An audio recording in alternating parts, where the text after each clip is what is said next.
حصہ 1 آغاز بھوک سے آگے۔ دنیا کی اکثریت رمضان کو جسمانی قربانی کا مہینہ سمجھتی ہے۔ فجر سے مغرب تک نہ کھانا، نہ پانی، نہ دنیاوی خواہشات۔ لیکن اسماعیلی روایت میں یہ جسمانی عمل صرف ظاہری خول ہے۔ یہ ظاہر ہے، اس کے نیچے باطن ہے، روحانی شفا اور قدیم رازوں کی ایک پوشیدہ اور زندہ دنیا۔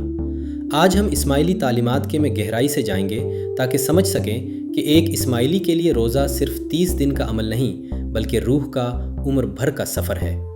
اگر آپ نے کبھی اسلامی تعلیمات کی اصل روح کے بارے میں سوچا ہے تو یہ اسی خزانے کا نقشہ ہے۔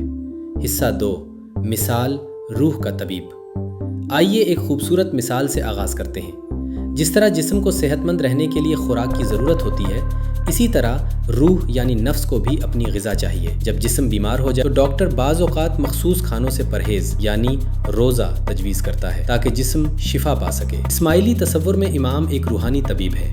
وہ ہمیں بتاتے ہیں کہ جہالت، شک اور برے اخلاق ہماری روح کو بیمار کر دیتے ہیں۔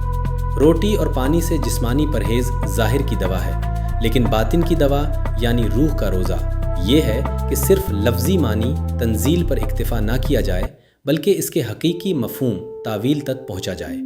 جیسا کہ متن کہتا ہے، روح کی غذا تنزیل ہے اور اس کا پینا شریعت کی تشریح ہے۔ حصہ 3 راز دن اور رات کی تعویل۔ یہاں اسماعیلی تصور انتہائی گہرا ہو جاتا ہے۔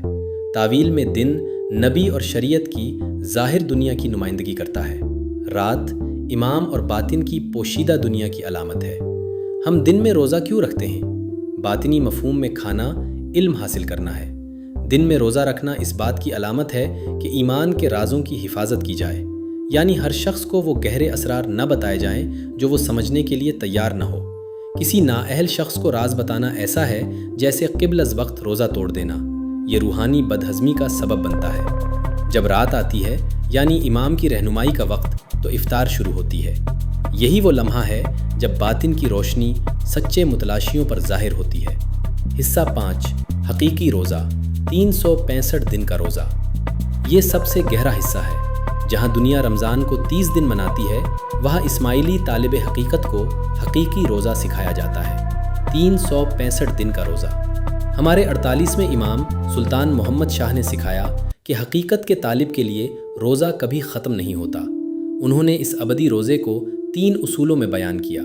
1 کبھی جھوٹ نہ بولو۔ 2 کبھی کسی کو دھوکہ نہ دو۔ 3 کسی کی غیر موجودگی میں اس کی برائی نہ کرو۔